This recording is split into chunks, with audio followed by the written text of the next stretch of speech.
After discovering the secret group chat they had been using to cover up the affair, I immediately scrolled all the way back to the very first messages to find out when it had all begun. To my shock, the group had been created 18 months earlier. At first, my mother had actually criticized Alex and made him feel ashamed for cheating. But only a few days later, everything changed. She asked him whether he truly loved my best friend, Peach. Alex admitted without hesitation that he absolutely did. Then, unbelievably, he added that he loved me too. That was when my half-sister Maria and my half-brother Richard came up with an unbelievable suggestion. Since Alex and I were already engaged, they encouraged him to convince me to agree to an open relationship. Alex replied that our relationship had progressed too far and that bringing up such an idea would seem suspicious. Instead of telling him to end the affair, my mother offered something even worse. She told Alex she would gladly help cover for him and Peach until he found the right time to ask me for an open relationship. As I continued reading those messages, I could barely process what I was seeing. I honestly felt sick. The people I trusted the most had been helping my fiancé betray me for over a year. Even though I felt like throwing up, I forced myself to stay focused and kept taking screenshot after screenshot. The deeper I dug into the conversation, the more painful the truth became. I learned that Peach had secretly taken my place during our last family vacation after I missed the trip because I had come down with a stomach virus. I can only imagine what happened while they were away together, and the fact that my own mother accepted all of it hurt more than anything else.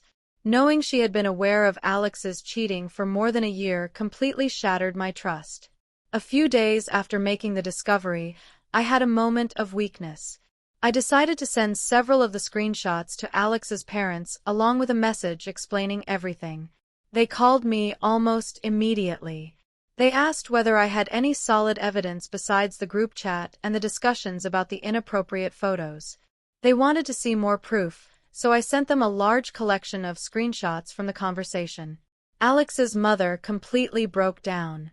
Between sobs, she apologized over and over for what her son had done. Eventually, she became so overwhelmed that she could barely continue speaking. Her husband gently took the phone from her and asked if there was anything Alex could possibly do to make things right. The question honestly offended me. I told him I wanted to answer honestly. Unless his son could somehow disappear from existence, there was nothing he could ever say that would undo what he had done. His father quietly replied that he understood. Before ending the call, I asked them to keep everything confidential until I had confronted Alex myself. They promised they wouldn't tell him, and we hung up. The stress became unbearable. I had always heard that extreme anxiety could make someone physically sick, but I had never experienced it until then. Eventually, I found myself vomiting from the overwhelming pressure. Alex heard me getting sick and rushed over, trying to comfort me by rubbing my back. I immediately raised my hand to stop him and pulled away. He sounded genuinely concerned as he asked if I was okay. For the first time since learning the truth, all I could feel was pure rage. Still, I somehow managed to hide it. Later that afternoon, I started getting ready for our rehearsal dinner. Alex told me he had a few errands to take care of before heading to the restaurant. I simply smiled and told him I would meet him there. Before leaving, he looked me in the eyes, told me he loved me, and said he had been looking forward to this day for so long. I forced a smile and replied that I felt the same, doing everything I could not to let my anger show. The moment he walked out the door, I gathered every screenshot I had collected. Most people don't realize that text messages can be scheduled to send automatically at a specific time. I used that feature to prepare dozens of messages containing all the evidence. I scheduled them to be delivered at exactly 1:25 p.m., right in the middle of the rehearsal dinner when everyone would be gathered together exchanging gifts and celebrating. The messages were addressed to Peach's entire family, our mutual friends, Alex's relatives, and every member of my own family. After setting everything up, I took one deep breath, gathered what little strength I had left, and drove to the restaurant carrying the enormous weight of everything I knew. When I arrived, my mother and her husband were already waiting. She greeted me with a warm hug, but all I could do was stand there motionless. Her arms around me no longer felt comforting. Instead, it felt like she was violating every ounce of trust one had ever placed in her. I returned the briefest hug possible so she wouldn't suspect anything, and then we walked inside together. Guests gradually filled the room, and surprisingly, everyone arrived on time.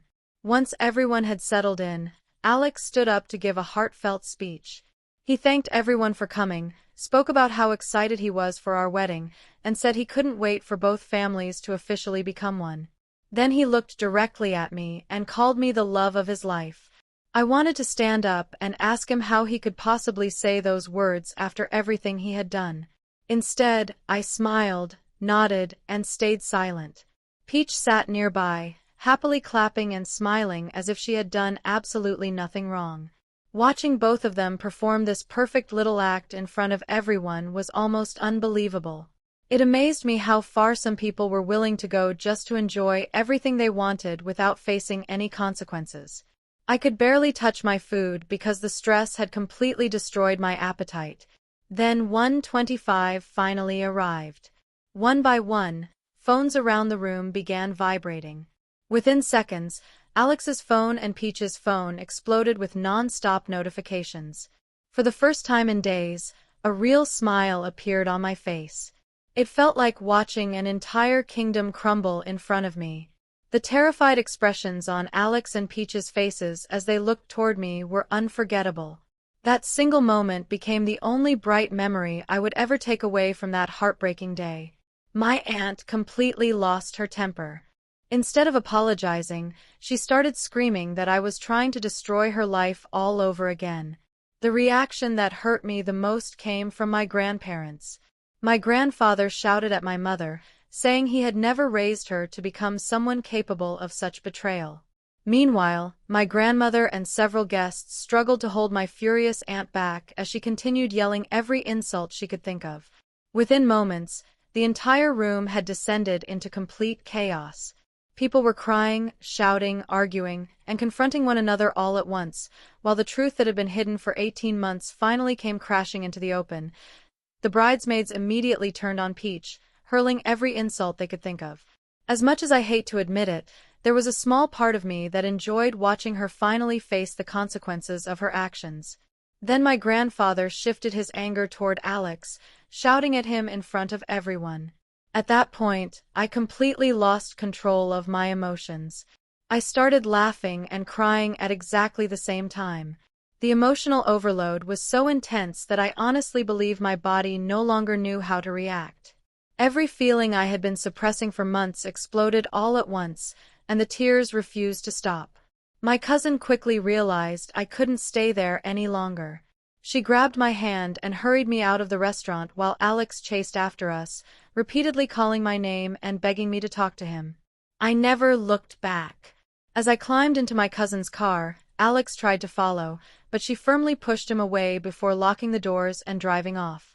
She took me straight to my aunt's house, told me to stay there for as long as I needed, and warned me not to answer the door for anyone.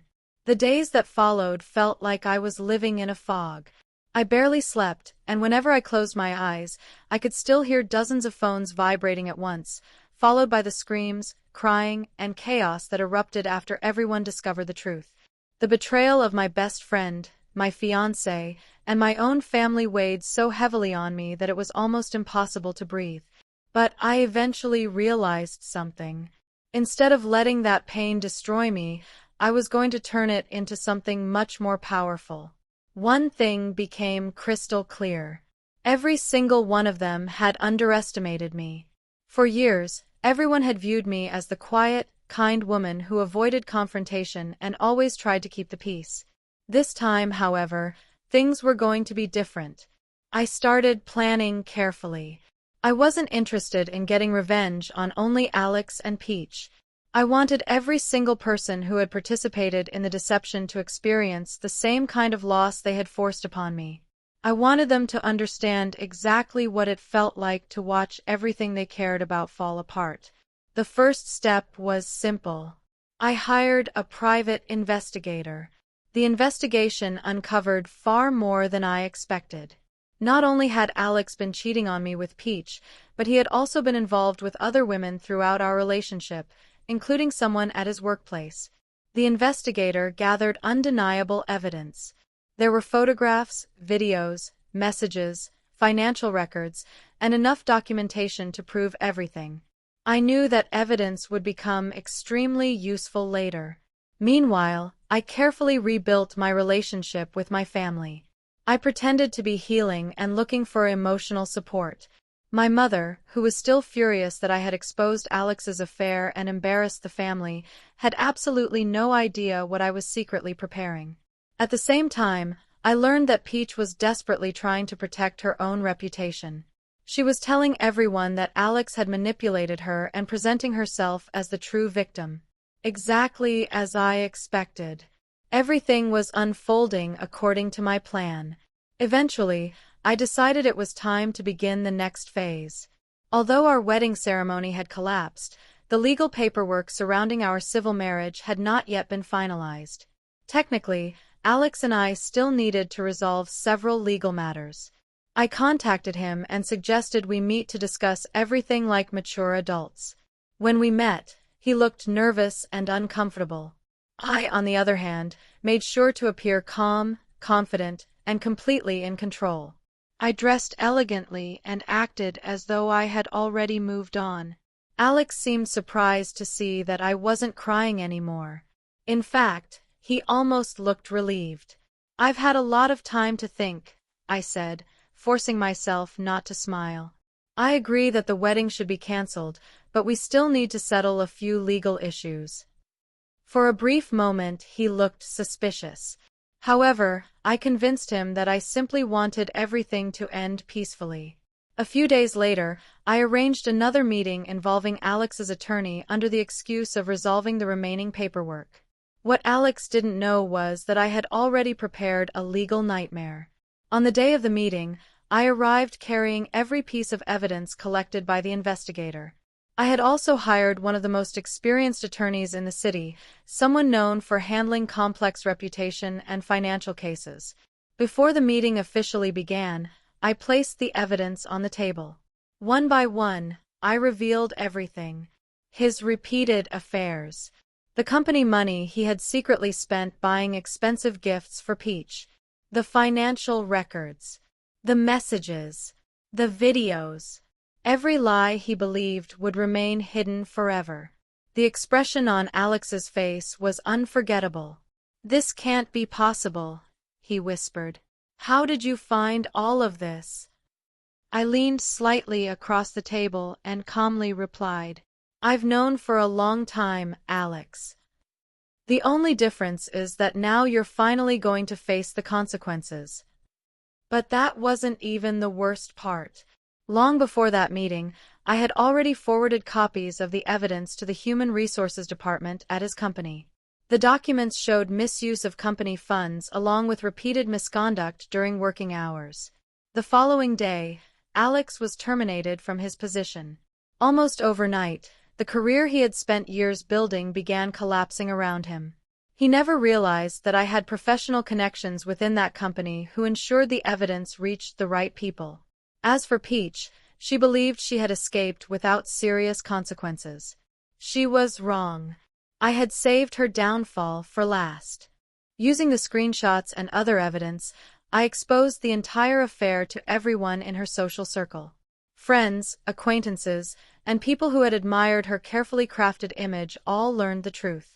The woman who constantly portrayed herself as kind and perfect suddenly became known as a liar, a hypocrite, and a betrayer. Then I uncovered something even more shocking. Before beginning her relationship with Alex, Peach had secretly been seeing another man.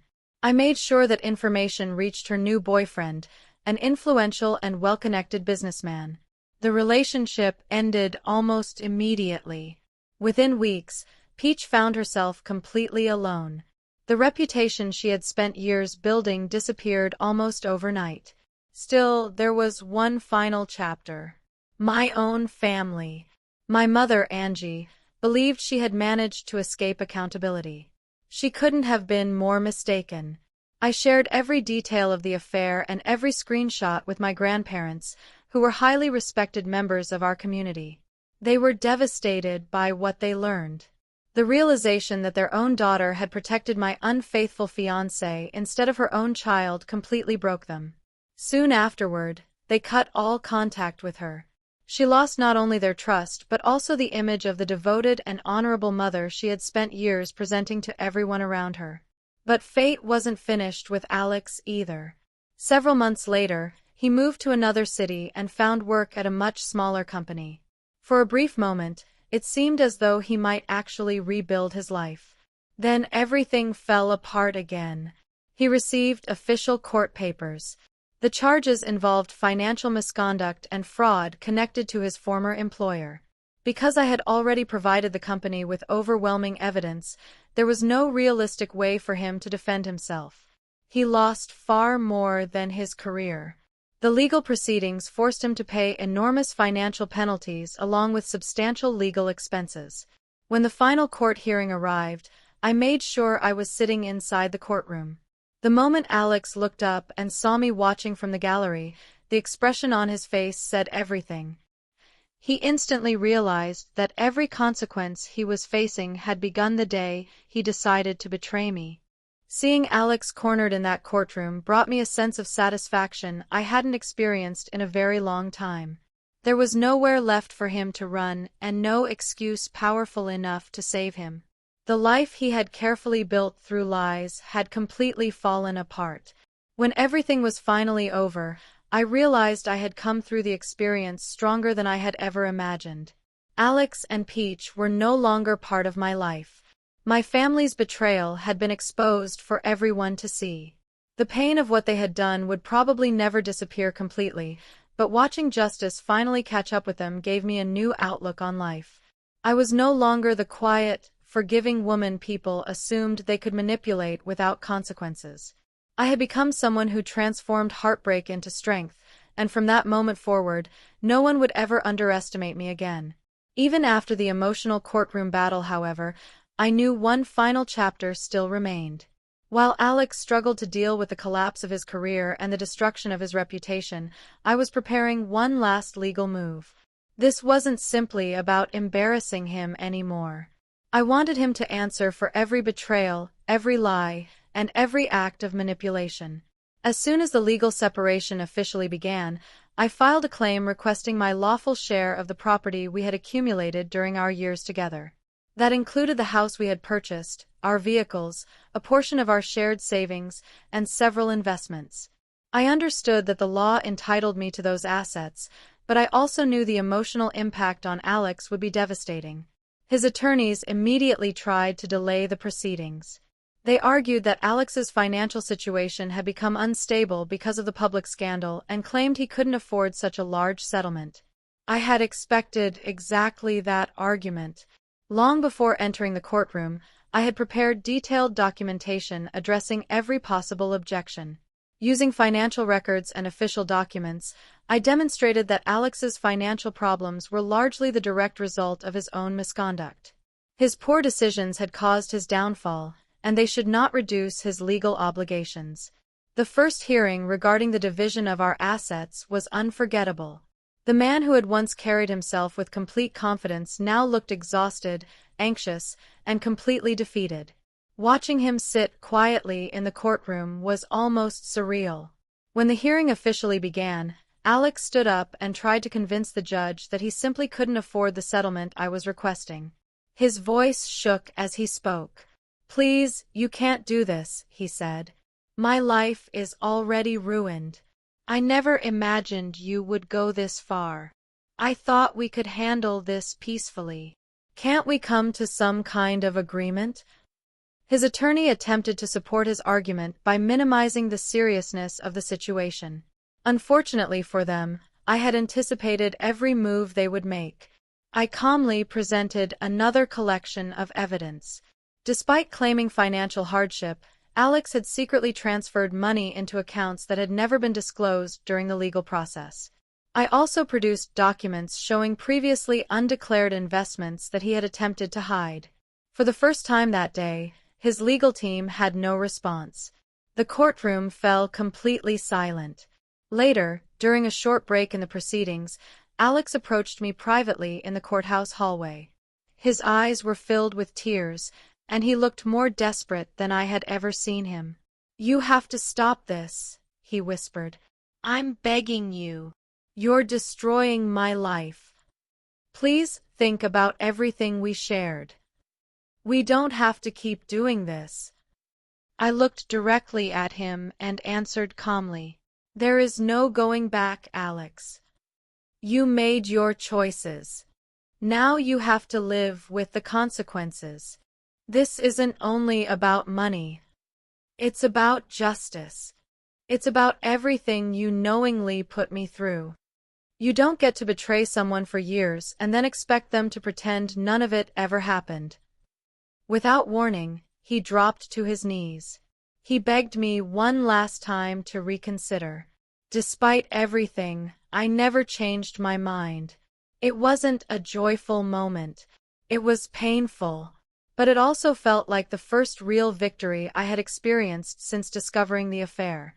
After several hours of testimony, negotiations, and the presentation of financial evidence, the court finally issued its decision. The judge ruled that the division of our assets would proceed according to the law. Alex was ordered to surrender half of the eligible property. The final judgment also required him to make substantial financial payments as part of the settlement. From that point forward, his life continued to spiral downward. He searched desperately for opportunities to rebuild, but the combination of financial losses, public humiliation, damaged relationships, and emotional pressure proved overwhelming. His attempt to start over in another city quickly failed. Soon afterward, he found himself facing additional legal and financial problems that only made his situation worse. Meanwhile, Peach's life also unraveled. By then, she had become isolated from many of the people who had once supported her.